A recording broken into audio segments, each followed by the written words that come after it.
on va s'en aller, qu'on proposait bien mollement. Mais on avait salement peur qu'on accepte, peur de tout, de l'avenir, des copains là-bas, de la rue, des journaux qui continuaient à foncer dans la guerre, et des petites annonces et de la loi sur les souteneurs, de tout, en somme. En restant, on osait manger de moins en moins. Stéphane engodaillait dans le milieu de son froc comme un voilier sans brise. On n'avait droit qu'à une sardine chacun. « Je veux manger à moi tout seul une baleine en sortant d'ici. Ferdinand, tu m'entends? Une baleine entière et toutes les sardines au milieu, toutes celles qui sont dans son ventre. Ferdinand, tu m'entends? Toutes !» En avertissant l'Angèle, sûre qu'elle renvoyait du pognon. Mais alors c'était fini, la cachette. Angèle, je l'avais vue travailler, moi, dans le Nord. Je voulais pas refaire le cascade. Il y avait méprise. Tant qu'à prendre le compte, ça serait pour moi tout seul et sans intermédiaire. La putain m'étourdirait pas. J'étais trop malade, trop anxieux déjà pour ne pas les connaître, moi, les sentiments, ceux qui finissent en nœuds coulants, et ceux-là, les petits pointus comme des éclairs, qu'on a le temps à peine de voir et qui vous basculent l'escabeau. Suffit. L'Angèle, faudrait qu'elle ait un bourreau au moins dans chaque poche pour me faire tomber sa glotte des mains. Bien. Tout ça quand même, c'était moche, et je me demandais comment qu'on aborderait le retour, car enfin, faudrait la quitter, la famille à Jugenbitz, si gentil qu'il soit. Du côté du consulat, il y avait 3 mois au moins que je devais être à peu près déserteur. Tout ça, c'était moche. Je me suis mis aussi à tousser un peu, ça me démontait la tête, les 2 oreilles. Depuis la randonnée croquette, mon entaille au bras s'était rouverte, me faisait jouir à chaque pression à hurler. Ça devait être une esquille. Jugenbitz a regardé, elle était encore trop loin. Dans la journée, j'aurais voulu lui être utile à Jugenbitz, mais comment? Je lui ai demandé ce que je pourrais faire. « Lisez mes livres, choisissez, vous verrez bien si vous comprenez. Ce n'est pas difficile, vous verrez. » Alors il m'a fait bien plaisir. Jamais personne ne m'avait fait si plaisir. Je les regardais bien encore. Il se foutait pas de moi. Il voulait vraiment que je cherche à comprendre ce qu'il y avait d'écrit, d'expliquer dans ces livres de médecine, que je m'instruise un peu au lieu de rien faire. Je l'intéressais donc autrement que devenu main-d'œuvre, soldat, maquereau, voleur, déserteur, fumier, paillasse. Je l'intéressais tout simplement alors comme moi seulement, comme un homme. C'est la première fois que ça m'arrivait. J'y croyais à peine. Jamais personne, surtout d'instruit, avait encore fait attention à ce que je pensais ou ne pensais pas. Non que je puisse penser des choses importantes, mais seulement pour essayer de penser aussi avec ma tête.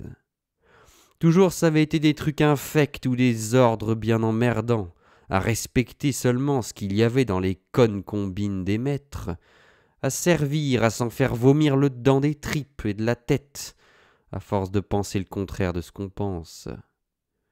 La niaiserie écrasante qu'il faut adorer à coups d'angoisse, des 200 000 hontes et brimades filandreuses. Tout ce qu'on va chercher vraiment, le point de la vie, là où elle est sensible, là où seulement elle pourrait peut-être parler enfin aux hommes, toujours haineusement, atrocement traquée dans le premier murmure, le premier soupçon de charme, la horde hurleuse, croissante, inlassable, servile et brave. Le gorille battel, torturant à la chasse éternelle des moindres sources de musique les plus discrètes, les plus secrètes. La seule ivresse qu'il ressent, chier dedans jusqu'au tréfonds. Les mânes du héros sentent la merde et la musique. Les médecins jusque-là m'avaient fait plutôt peur, surtout ceux de la guerre, des ennemis aussi. C'est des dieux, des véritables dieux qui la connaissent la vie dans ses secrets, et les miens aussi, par le fait. J'aimais mieux rencontrer 100 voyous dans mon genre qu'un seul médecin. Les voyous, ça pavoise, ça trombonne, et puis il suffit qu'un tout petit mot qui touche à la chose sensible, à la valve exactement, il s'écarquille en moins de 2, s'éparpille et s'évapore. Un voyou, c'est plus faible que n'importe quoi. Ça reste gonflé par miracle. Moi, médecin, c'est le pouvoir que j'aurais voulu, l'intime, le véritable, celui qui est là au petit nerf de la douleur physique, celui qui ne ment pas. Il n'aurait pas fallu recommencer l'existence alors par un autre bout. J'étais engagé. Tout de même, jamais j'avais été flatté, moi, par personne. La première flatterie que j'ai eue, c'est M. Hugenbitz. J'y aurais léché les mains. Je serais mort pour lui, sur place. Moi, pour ce petit conte juif. J'y ai dit.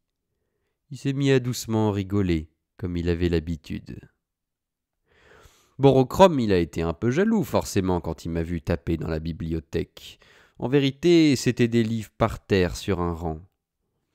Lui pourtant, Borochrome, qui était généreux d'esprit aussi, puisqu'il était tout à fait partisan de l'émancipation de la pensée, comme il disait, et qu'il l'avait gueulé de toutes ses forces dans les moments d'accalmie depuis 30 ans, et plus, de la mer Blanche à Bedford Square. De me voir m'émanciper, ça l'agaçait. J'avais du mal, même à lire, je le confesse, j'avais un mal affreux. Je sautais par-dessus les lignes, je pouvais pas me fixer l'attention sur une ligne à la fois, à cause de mon oreille qui me hurlait dans l'esprit en même temps. Je galopais sur les textes, je pouvais pas. De ça alors, j'étais bien malheureux. Mon père, lui, je suis sûr qu'il pouvait lire une seule ligne à la fois, il avait été au lycée. Borochrome aussi, ce fumier, il avait été au lycée, et il avait pas mal à l'oreille, et pouvait lire bien posément.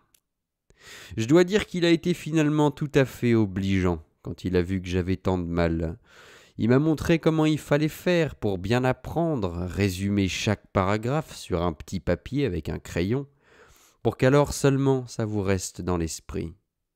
Qu'autrement, tout ce qu'on lisait, ça se perdait en bafouillage, en supposition.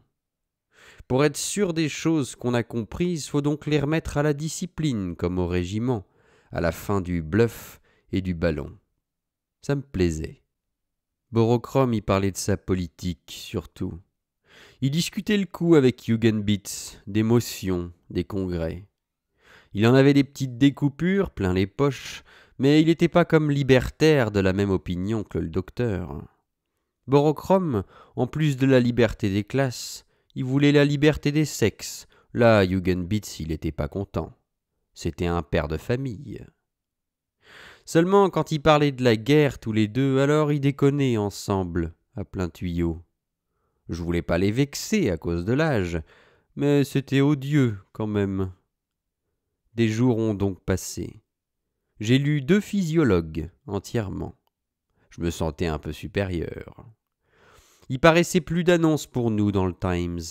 Stéphane épluchait tout. L'hospitalité, quand même, elle avait bien duré. Je me disais qu'il faudrait que ça cesse. Borochrome, lui, ça le gênait pas.